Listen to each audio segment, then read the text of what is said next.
Hello, bonjour et bienvenue à tous pour l'épisode numéro 303 du podcast Jeune Actuel à Matéi. Très heureux de vous retrouver. À mes côtés, Raoul Villeroy, bonjour. Hello, salut tout le monde. Camille Sarabène à la technique à mes côtés, bonjour. Salut.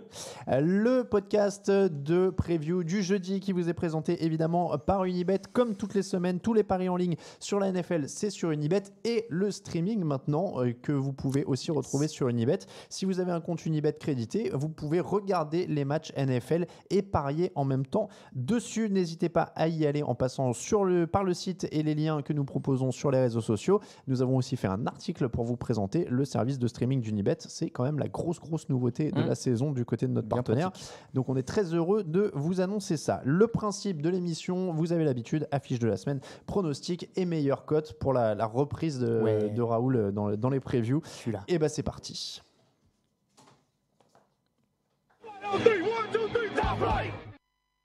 L'affiche de la semaine, Raoul, c'est une revanche, la revanche de la finale NFC de l'an dernier, la fameuse finale NFC de la polémique, de l'interférence défensive. Alors, on ne va pas refaire ce match-là, on a suffisamment débriefé, c'était il y a plus de 6 mois, 7 mois maintenant. C'était en janvier. C'est long les intersaisons. Quelques changements depuis, Mark Ingram n'est plus là côté Saints. Les Rams, alors ils ont gagné Eric Weddle, mais ils l'ont peut-être perdu parce qu'il est commotionné au moment où on parle, donc on ne sait pas s'il va jouer. Ça, le blessure. Les deux équipes ont eu assez chaud en semaine 1. Les Saints ont eu besoin d'un field goal à la dernière seconde pour battre les Texans. Et puis les Rams ont quand même mis du temps à démarrer, à s'échauffer pour finir par venir à bout des Panthers. Donc on a eu du rodage, ils ont gagné. Les Saints, on va commencer peut-être par eux parce qu'il y a un gros test défensif qui les attend et j'aime bien cette opposition parce que c'est un peu la plus incertaine. On n'est pas sûr du niveau de Todd Gurley, on n'est pas sûr du niveau de Jared Goff qui a quand même été poussif en début de match. Et la défense des Saints qui a quand même pris des gros gains contre Houston. Du coup, on a je trouve cette opposition qui pour moi va être au final assez vite la clé de ce match. Alors après, la défense des Saints, elle a quand même eu affaire à des gros playmakers, ce qui a peut-être un peu moins, en tout cas peut-être ce que peut moins provoquer Jared Goff. Je suis d'accord avec toi, c'est un peu incertain. Les deux équipes sortent quand même d'un match face à des équipes relativement importantes et fortes qui peuvent prétendre à des grosses places cette saison. Donc je suis d'accord avec toi que c'était un bon rodage et le fait d'en être sortis vainqueurs toutes les deux fait qu'il y a déjà une dynamique qui est intéressante et malheureusement pour une des deux ça va s'achever, vraiment qu'il y a un match nul mais on se le souhaite pas, ça va s'achever déjà cette semaine. Et là où effectivement c'est compliqué, c'est est-ce que Jared Goff va mettre autant de temps à se lancer, ce qui est peut-être pas une bonne chose face à une équipe des Saints qui a été plutôt bonne en attaque, et, enfin, du côté de Drew Brees. Et à l'inverse, est-ce que Todd Gurley, on va essayer de le ménager un peu aussi, c'est une interrogation. Est-ce qu'on l'a volontairement ménagé ou alors est-ce qu'on s'est dit on le relance sur la fin parce qu'on a besoin de lui? C'est à voir. Ça va être intéressant au sens où, mine de rien, la semaine dernière, il gagne quand même 166 yards au sol si on cumule Todd Gurley et Malcolm Brown. Donc il ne faut pas non plus dire que c'est un bon match. Voilà. Et puis même si même si Gurley n'est pas à fond, ils ont Brown qu'ils essaient de faire venir là. Après tout, ça peut ne pas être idiot s'il est performant de reposer un peu Todd Gurley et de le ménager. Mais voilà, il y a quand même cette incertitude-là. On va voir comment ils impliquent Brown cette fois, comment ils impliquent Gurley. Donc il y a toujours cette incertitude-là. Après, là où je te rejoins, où tu disais, c'est pas tout à fait en effet le même type d'attaque. On a des Texans qui se reposent quand même pas mal sur leurs playmakers, sur des DeAndre Hopkins, sur des gros gains, sur un Deshaun Watson qui peut vraiment faire des choses par lui-même, j'ai envie de dire. Là, en face, il va y avoir quand même un peu plus une attaque de rythme, si tout va bien, avec des Rams qui doivent opérer en rythme, avec un Jared Goff qui prend son rythme, encore une fois, et plus de cibles, moins de gros playmakers premium, on va dire. T'as pas un DeAndre Hopkins, t'as pas, voilà. Mais t'as Brandon Cooks, t'as Cooper Kupp, voilà, il y a du monde. Donc, ça va être différent, ça va être un test différent aussi pour New Orleans. Il va falloir voir s'ils arrivent justement à casser le rythme tout de suite de cette équipe des Rams. La défense des Saints, en parlant de rythme, elle a autorisé un énorme 7 sur 13 aux Texans sur 3e tentative. Donc ça va être quand même une clé énorme. Il faut vraiment qu'ils verrouillent là-dessus. En plus, non, c'est très possible. J'ai plus les stats, mais visuellement, j'avais l'impression que c'était plutôt à la passe qu'ils allaient chercher cette 3e tentative. Et c'est peut-être là aussi où ils doivent faire un peu plus attention. Parce qu'effectivement c'est une stat qui est importante et qui met un peu en valeur les Texans aussi. Je pense que voilà, il faut pas leur enlever ce crédit là. Peut-être que les Saints effectivement doivent travailler sur bloquer au bon moment l'attaque adverse et avec un rythme un peu plus régulier comme celui de Goff et l'attaque des Rams, peut-être que c'est plus facile à faire que celle des Texans qui est un peu explosive par moment. Ça va être vraiment le test parce que, encore une fois, ça peut être tout ou rien en fait. Ça peut être soit ils se font emporter dans ce rythme-là des Rams et ils n'arrivent pas à les stopper sur troisième tentative non plus. Mais ça va être intéressant. Après, les Saints ont quand même 6 sacs sur le premier match. Alors, évidemment, la ligne de Houston a été en grande difficulté, mais c'est quand même 6 sacs. Il faut aller les chercher. C'est du coup la défense qui a le plus de sacs après une semaine. Et du coup, ça va être aussi un point à surveiller. Il n'y a pas une autre équipe qui a eu 6 sacs? Alors, en tout cas, Watson est le quarterback le plus saqué. Donc, moi, j'ai transvasé comme ça. Donc, 6 sacs pour New Orleans. Je disais, pour les Rams, ça va être un bon test aussi. Ils ont perdu Roger Saffold pendant l'intersaison, même s'ils ont toujours une bonne ligne. C'est ça. Voilà. Mais c'est pareil, ça va être à surveiller. C'est une bonne ligne aussi. Enfin, la ligne est très bonne pour ouvrir des brèches pour la course. En protection de Jared Goff, c'est peut-être un tout petit peu moins. En pass pro, comme disent les experts, en pass protection, c'est peut-être un tout petit peu moins évident. Donc à voir. Effectivement, la défense des Saints aussi arrive sur cette bonne dynamique. Est-ce que c'est parce que la défense des Texans était nulle? On va voir. La ligne, pardon. Dans l'autre opposition, de l'autre côté, j'ai envie de dire... Alors, évidemment, il a été très très contenu et il y avait beaucoup de monde sur lui, mais il n'y a eu aucun sac pour Aaron Donald, un seul plaquage en semaine 1. Donc autant on attend un peu que Goff et Gurley se mettent dedans, autant Donald aussi, statistiquement en tout cas, même encore une fois s'il a été bien contenu et entouré. Et mine de rien, les Saints ont bien contenu JJ Watt, puisqu'ils lui ont forcé son premier match sans statistiques en carrière. Ouais. Donc s'ils arrivent à tenir Aaron Donald de la même manière, il va falloir voir qui chez les Rams peut prendre le relais. Parce que chez les Texans, Whitney Mercilus du coup a eu un gros match. À voir chez les Rams qui peut prendre le relais d'un Donald qui serait pris en double team à chaque fois par 2 joueurs en face. C'est ce qui a bien marché pour Watt. Alors tu as Dante Fowler qui a 2 sacs la semaine dernière, Clay Matthews qui a 1. De toute façon, clairement, c'est obligatoirement un bon match de ces deux-là qui est nécessaire. Oui, je suis d'accord avec toi. Et Clay Matthews, ça fait longtemps qu'on l'a plus vu à un haut niveau comme il l'avait chez les Packers, mais peut-être que c'est l'occasion pour lui de montrer un peu qu'il n'a pas trop perdu. Dante Fowler aussi, t'as raison.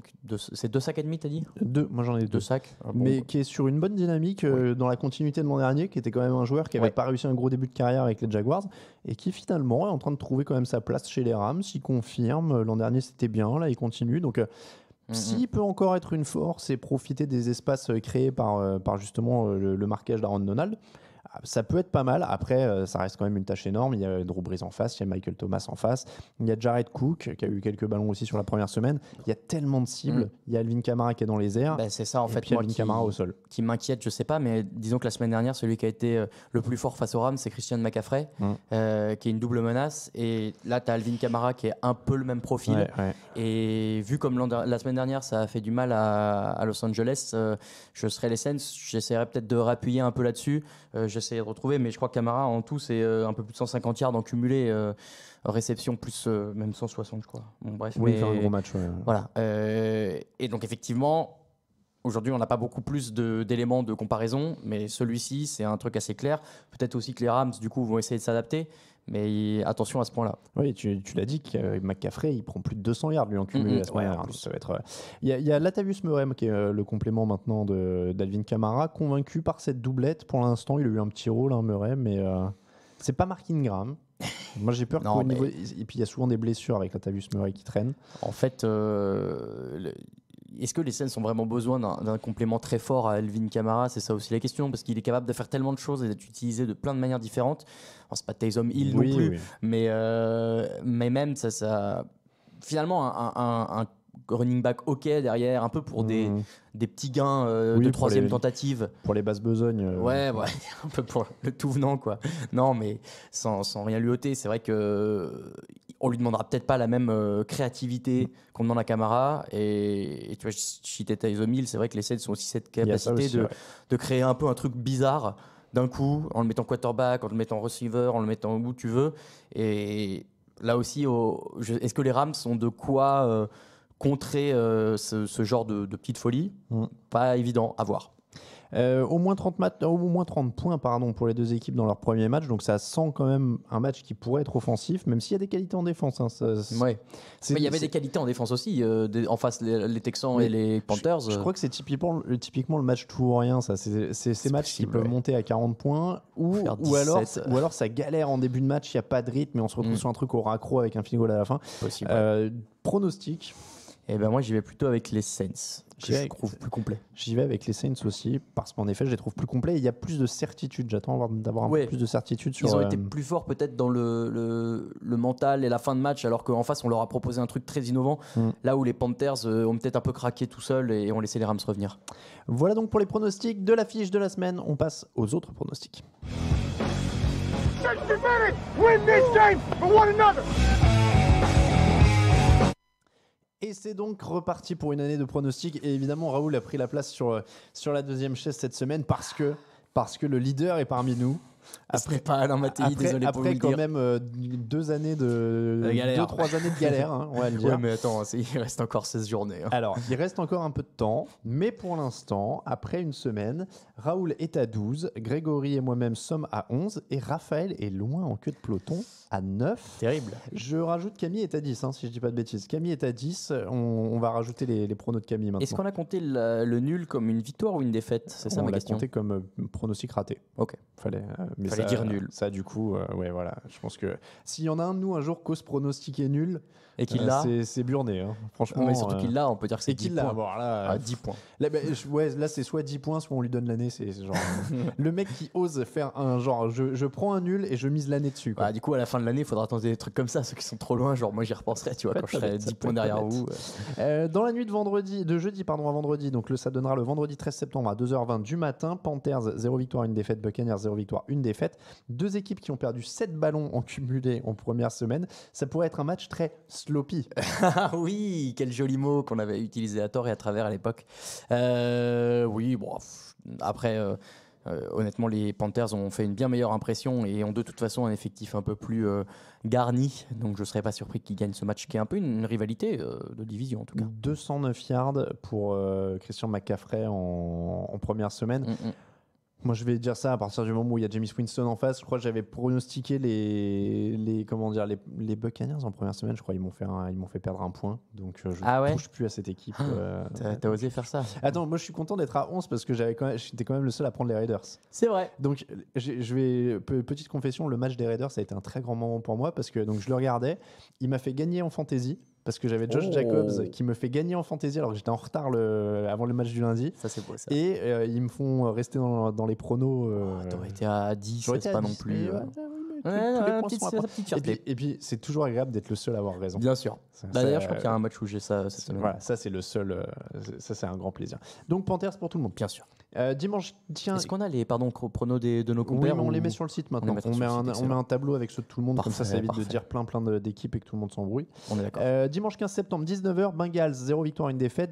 49ers, 1 victoire, 0 défaite. Jimmy Garoppolo est le quarterback qui lançait le plus vite le ballon en semaine 1. Il s'est débarrassé le plus vite du ballon. Attention quand même, l'attaque des Bengals a été surprenante. Oui. Ces deux équipes, alors surtout les 49ers qui sont censés monter en puissance, ils ont eu du mal à lancer leur jeu au sol. Ce sera un des enjeux aussi de la soirée.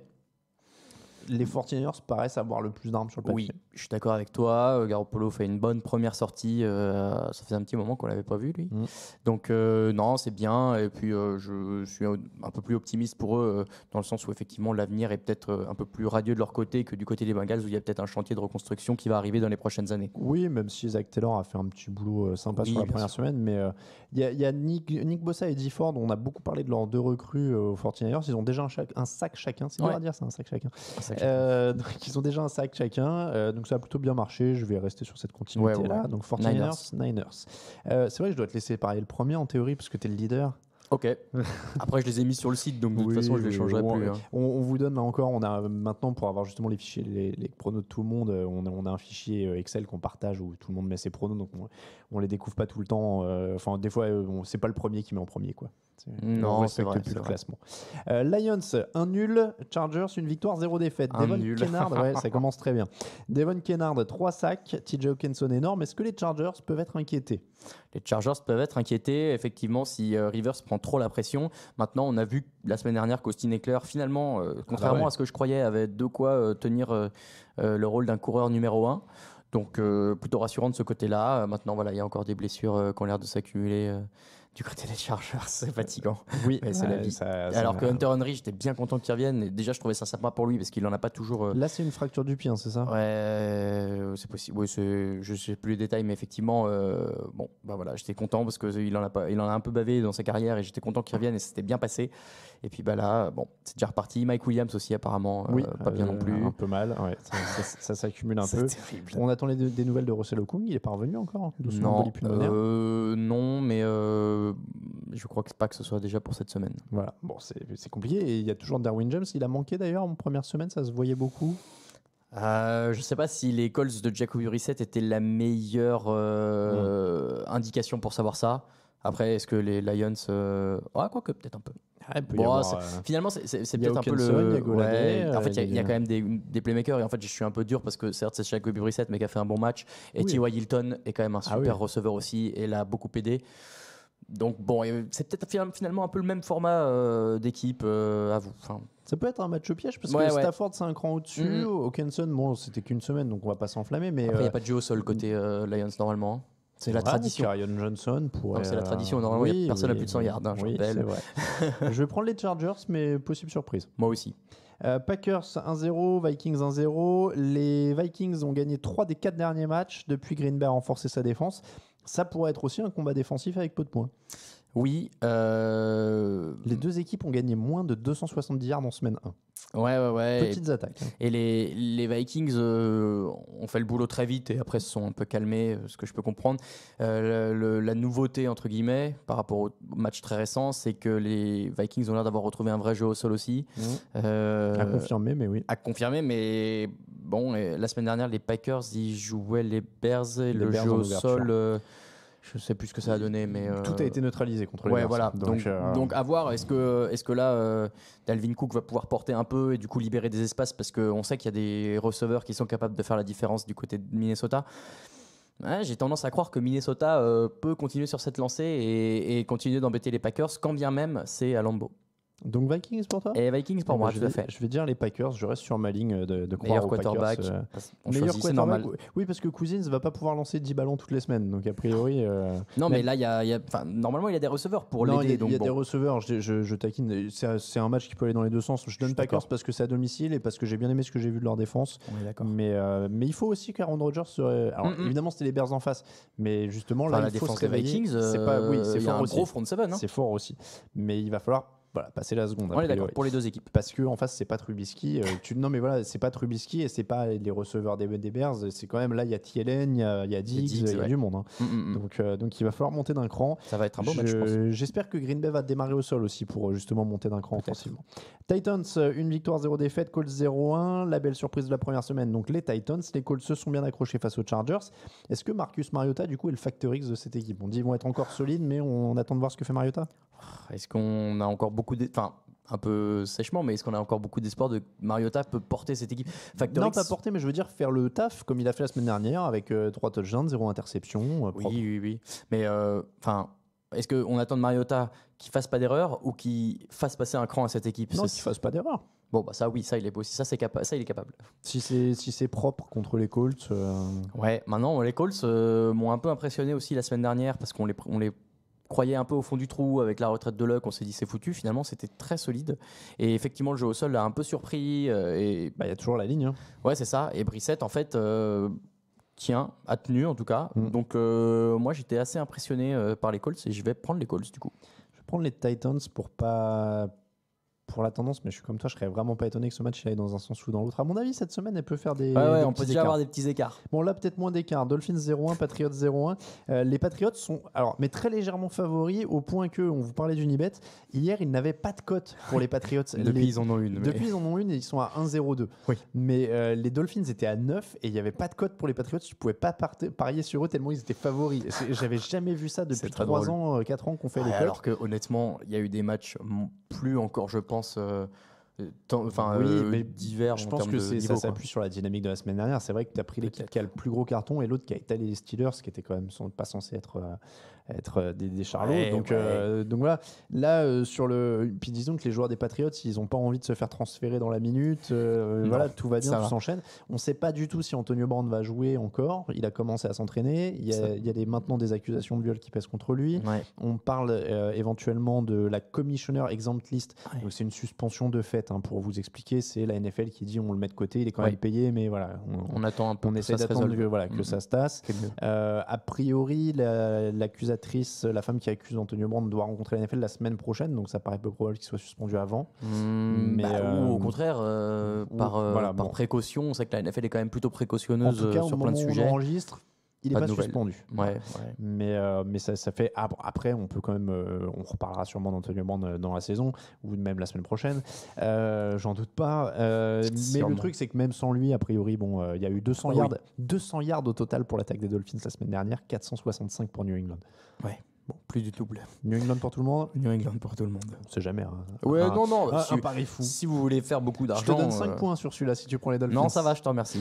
Giants 0-1, Bills 1-0. Les Bills qui se déplacent pour la deuxième semaine de suite au MetLife Stadium. Oui. Et c'est leur deuxième déplacement de suite à New York, mais ils jouent pas la Heureusement même que c'est pas équipe. trop loin. Les deux équipes ont mis 17 points la semaine dernière, sauf que Buffalo a gagné parce qu'eux, ils n'en ont pris que 16, alors que New York a pris 494 yards et 35 points sur le nez. On en a parlé un peu dans l'émission de mardi. La défense des Giants, c'est très très compliqué. Ouais. Alors, Josh Allen, c'est un cran largement en dessous de Dak Prescott, de l'attaque des Cowboys, Oui, de tout ça. heureusement.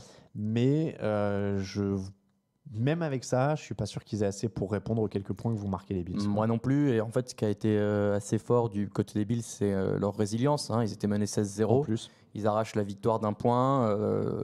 Oui, c'est pas une des meilleures équipes de la ligue et il y a beaucoup de choses à améliorer, mais au moins il y a un mental et je pense que Sean McDermott, depuis qu'il est arrivé, fait vraiment un bon boulot de coaching et d'emmener cette équipe dans la bonne direction.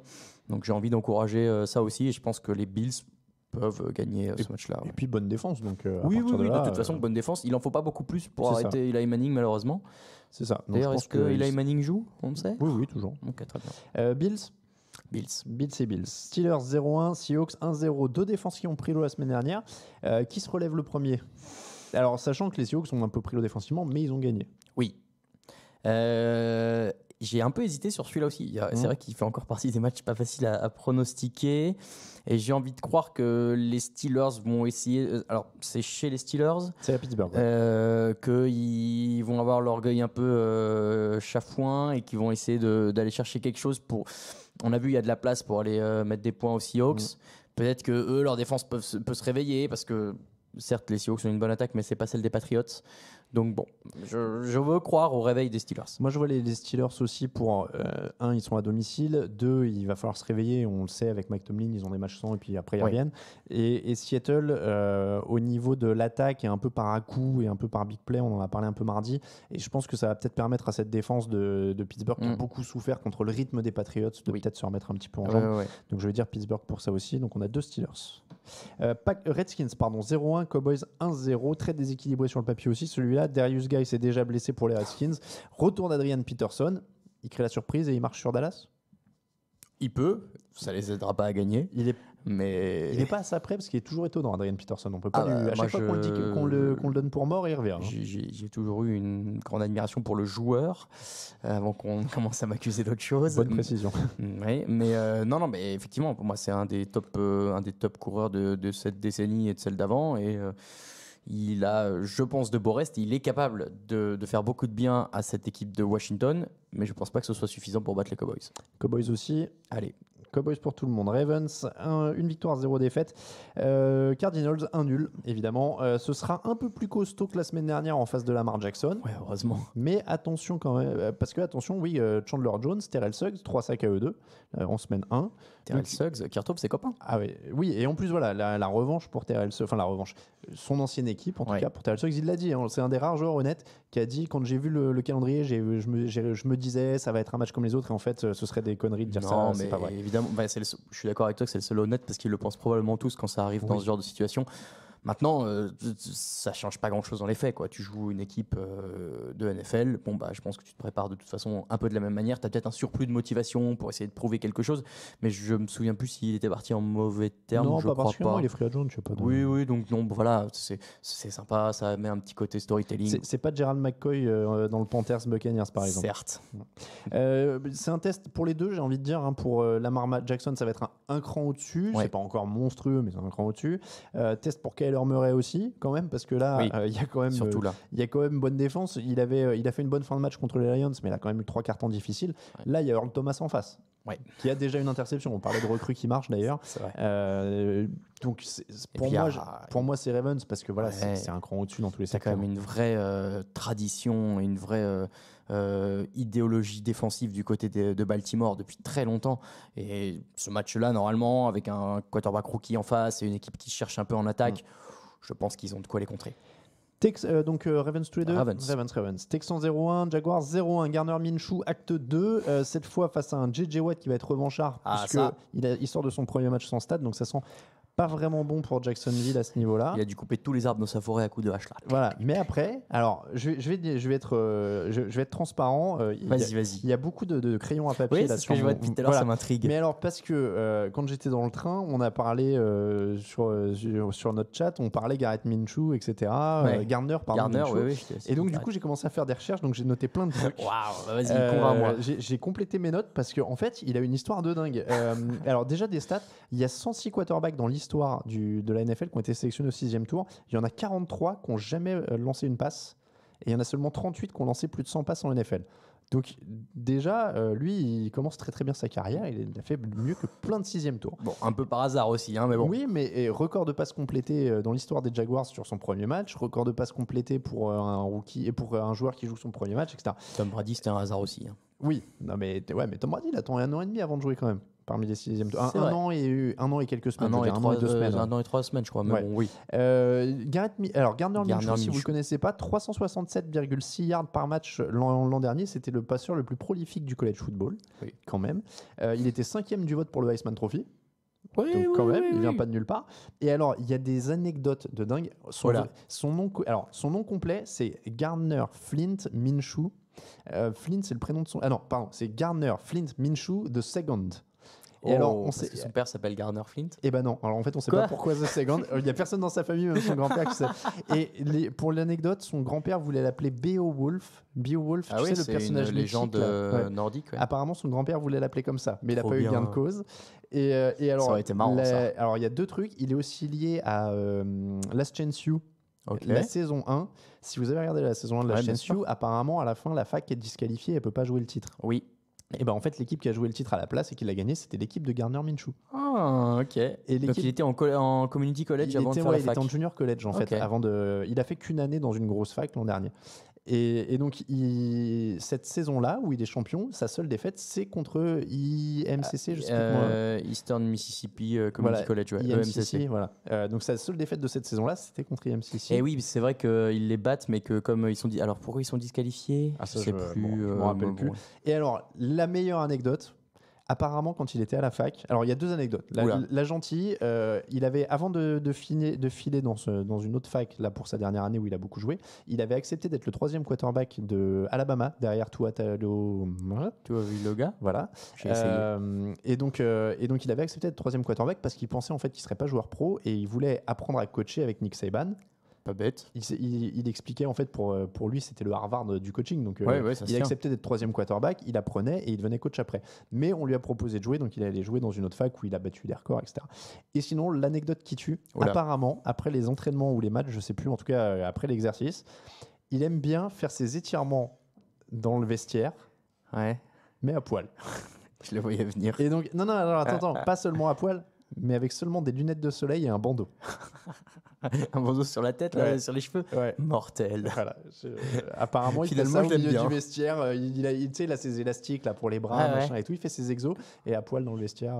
C'est marrant parce qu'il n'a pas l'air d'un rigolo comme ça. Tu vois, tu te dis bon, il est un peu calme et tranquille. En fait, ça a l'air d'être complètement un taré. Mais j'adore. Donc tout ça pour vous présenter le match Texans-Jaguars. Bravo. Je vais donner les Texans quand même. Moi aussi. La question, c'est vraiment de savoir si la défense de Jacksonville. Parce qu'il y a quand même un truc. Moi, on en reparlera dans les cotes, mais il faut quand même voir si Deshaun Watson peut sortir de ce match vivant. Parce qu'il a fini 2 fois dans l'attente la semaine dernière contre les Saints. Là, en face, il y a Calais Campbell, il y a Yannick Ngakoue, il y a Josh Allen. Ça va le faire. Ouais, ça va être quand même ça va le secouer. Je pense pas que ce soit un match très très large. Je pense pas que Gardner Minshew ait peur de grand chose visiblement. Au pire, il court au sol les Texans au pire. Ouais, mais pour moi c'est pas un match qui est facile pour Houston. Ça va le faire. Houston. J'y crois. Allez, Houston. Dimanche 15 septembre, 22h05, Raiders 1-0, Chiefs 1-0. C'est le 3e match de la semaine et le 3e et dernier. Il y a 3 matchs entre 2 équipes qui ont gagné leur premier match. Ouais. Les Raiders ont été surprenants et volontaires. Là, après, la marche semble quand même un peu haute. Les Chiefs sont quand même passés 491 yards à la défense des Jaguars en semaine 1. Oui. Donc là, ça devrait dérouler. Après, ils en ont pris beaucoup aussi, mais ça, on a l'habitude. Hein. Ils en ont pris beaucoup, mais c'est normal. Le but maintenant du Chiefs, c'est juste de mettre plus de points que l'adversaire. C'est pas grave si tu prends. C'est ça. Donc Chiefs. Ça devrait le faire pour les Chiefs. 15 septembre, toujours 22h25, Broncos 0-1, Bears 0-1. Vic Fangio qui retrouve son ancienne équipe. À mon avis, il va regretter d'être parti parce que là, tu as un match potentiel à 20 points maximum. Oui, à voir qui va se les répartir, mais. Moi, à mon avis, il y en a 7 maximum pour Denver. Ça serait déjà beau, ouais. Ouais. Je pense aussi les Bears ont. Attends, la défense des Bears a autorisé 213 yards aux Packers. Demande-toi ce qu'ils vont faire à Joe Flacco après avoir fait ça à Aaron Rodgers. À Joe Flacco chez les Broncos en plus. Et Von Miller aura envie de se racheter derrière parce qu'ils n'ont pas fait un grand match et tout, mais je pense que ce sera pas. Là, pour le coup, je pense que Trubisky va mettre ce qui suffit. Quoi. Bears aussi. Rams Saints, on rappelle, donc on avait pris Saints et Saints. Ouais. Nuit du dimanche au lundi, le prime time américain, 2h20 du matin. Falcons 0-1, Eagles 0-1. C'est un beau match, hein. C'était des matchs de playoff il y a quelques années. Que peut-il arriver à la ligne offensive des Falcons face à Fletcher Cox et compagnie? Une mauvaise soirée. Ouais, ça s'annonce pas en très bien. prime time devant tous les États-Unis, c'est dommage. Ça s'annonce pas très bien. Et puis par contre, les cornerbacks des Eagles vont être testés.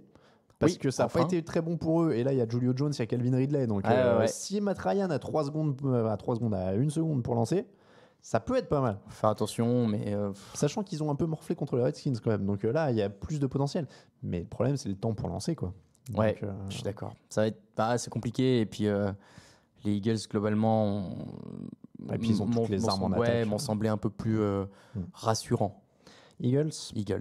Le Monday Night Football, 2h20 du matin, Jets 0-1, Browns 0-1. Wow. Alors, heureusement, c'est tombé, heureusement, pour qu'on puisse le dire, pas heureusement pour les Jets, c'est tombé quelques minutes avant notre enregistrement. Sam Darnold ne jouera pas ce match, il a la mononucléose. Alors, celle-là, on cherchera, mais je n'ai pas souvenir qu'on l'ait fait souvent.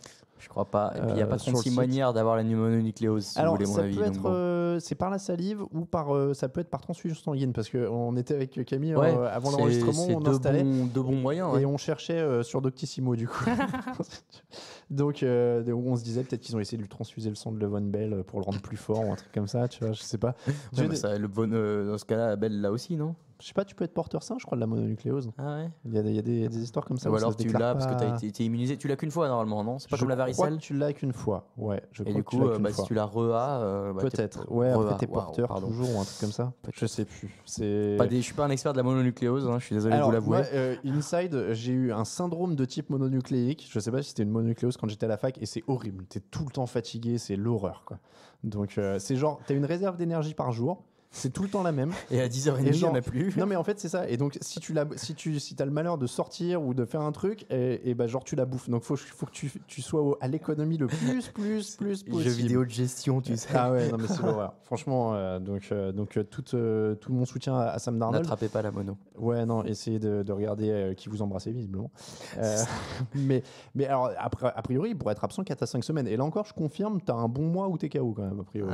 C'est pas le moment de jouer en NFL, du coup. Parce au-delà, c'est diminution des réflexes. Ça, pour le côté blague et marrant et tout, mais c'est vrai que de fait, tu peux rien faire. Heureusement, c'est pas les ligaments croisés ou quoi. Non, si ton match limite à une passe. Je crois que c'est limite d'autant plus frustrant, quoi. C'est vrai que c'est un truc. T'es juste très fatigué. T'es juste KO, quoi.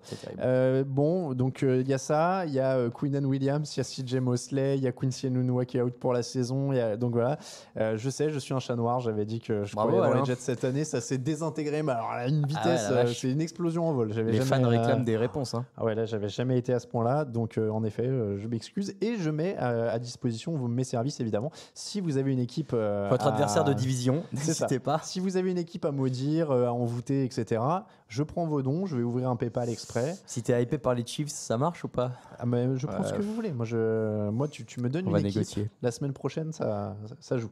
Alors, Du ce coup, Monday Browns, Night. Ouais, alors juste pour préciser, le premier Monday Night de l'histoire, en fait, était entre les Jets et les Browns.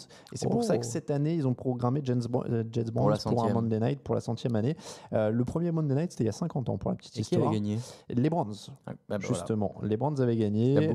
Donc, a priori, ça semble plutôt bien engagé. Alors, pas tant parce qu'on est hyper rassuré sur ce qu'on a vu des Browns, mais vu que là, c'est en train de tout est en train de s'effondrer pour les New-Yorkais, malheureusement. Trevor Siemian. Alors, c'est Trevor Siemian qui sera le titulaire. Je vais pas mentir, je me rappelais même plus qui était le quarterback numéro 2 des Jets. Il était déjà chez les Jets quand il jouait la dernière fois? Je sais plus. Non, il a joué pour les Broncos aux dernières nouvelles. Ah oui, c'est chez les Broncos. Il y a eu une année où ils ont cru que c'était un titulaire valable et ils avaient commencé avec lui. Ça me revient. Mais voilà, donc la ligne offensive est en galère. Trevor Siemian va être derrière. Le Von Bell, il doit se demander ce qu'il est venu faire là maintenant. Attends, je suis parti très loin, mais je suis en train de me demander qui était ce jeune rookie quarterback des Broncos cette année qui ressemblait à Monsieur Poulpe. Paxton Lynch. Ah, Paxton Lynch. Ouais. Mais il y a 3-4 ans, Paxton Lynch, il était premier tour. Cette année, c'est Drew Lock. Ah non, pas pour cette année, mais l'année où il y avait Siemian, c'était pas l'année de Paxton Lynch aussi. C'était Paxton Lynch. Incroyable. Souvenir. Donc, a priori, encore une fois, on va pas épiloguer sur les Browns. Ils ont toujours le matos. Il leur a manqué la discipline en semaine 1. Là, contre une équipe très très faible, a priori, ça devrait passer. Oui. Donc, les Browns pour tout le monde. On passe aux meilleures cotes.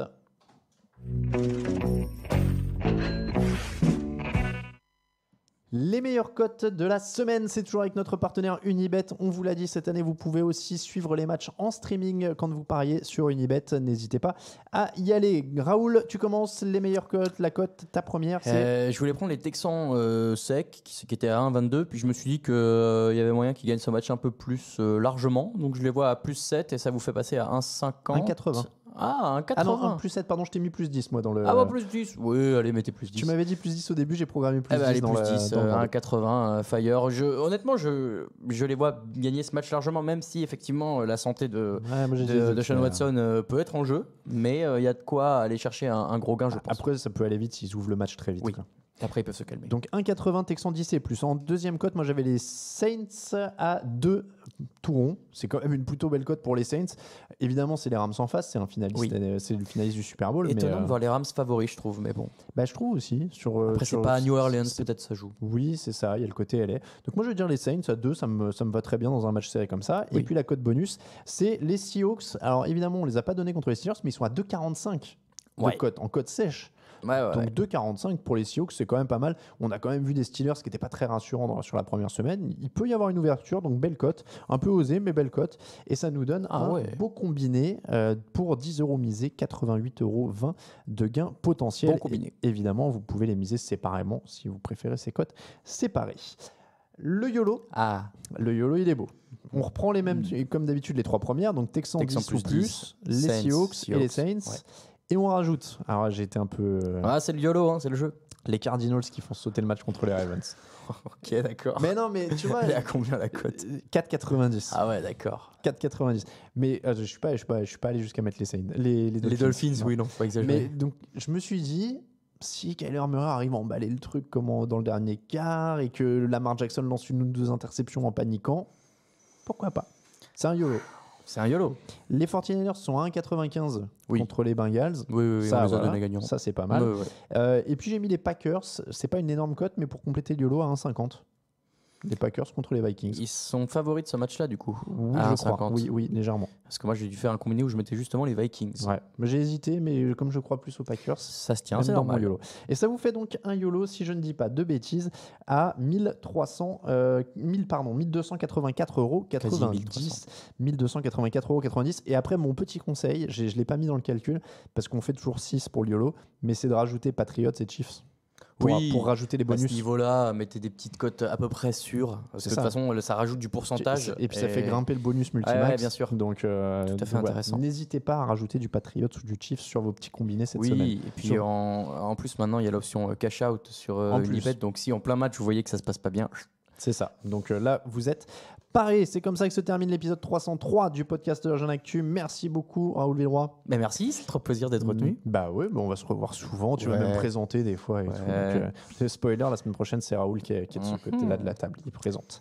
On vous rappelle que l'émission du jeudi vous est présentée par Unibet, votre détour pour les paris en ligne sur la NFL. Et cette année, en plus, le streaming des matchs sur lesquels vous pouvez... Je vais y arriver, je la refais. Pouf, pouf. Bien sûr.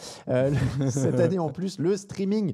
Si vous pariez sur les matchs, vous pouvez regarder les matchs NFL. N'hésitez pas donc à aller faire un tour. Il y a un article qui explique tout ça sur le site. On remercie tous ceux qui nous soutiennent sur Tipeee, bien évidemment. N'hésitez pas à les rejoindre. Pour nous suivre sur Twitter @TDActu, sur Facebook /TDActu, sur Instagram @TouchdownActu en entier. On est partout sur les réseaux. On est partout et je remercie encore Victor et Thomas qui font du super boulot sur les réseaux.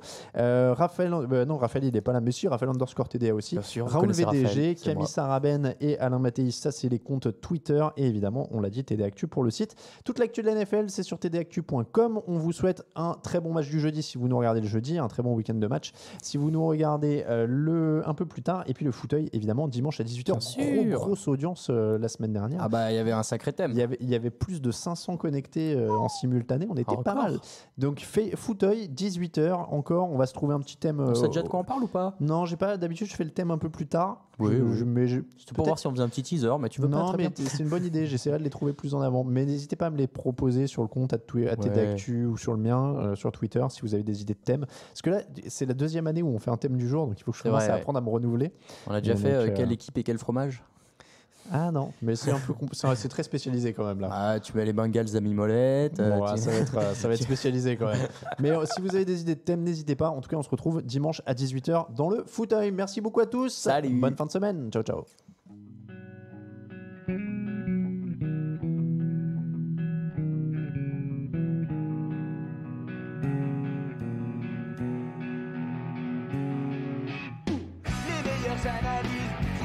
Jeux de mots, tout sur le foutu est en TDAQ. Le mardi, le jeudi, tailgate au risotto, les meilleures recettes en TDAQ. Fumble pour JJ Watt, Bismuth pour Marshall Lynch, Procast Global Beckham, Tom Brady quarterback, calé sur le fauteuil, option Madame Irma, à la fin on compte les points et on finit.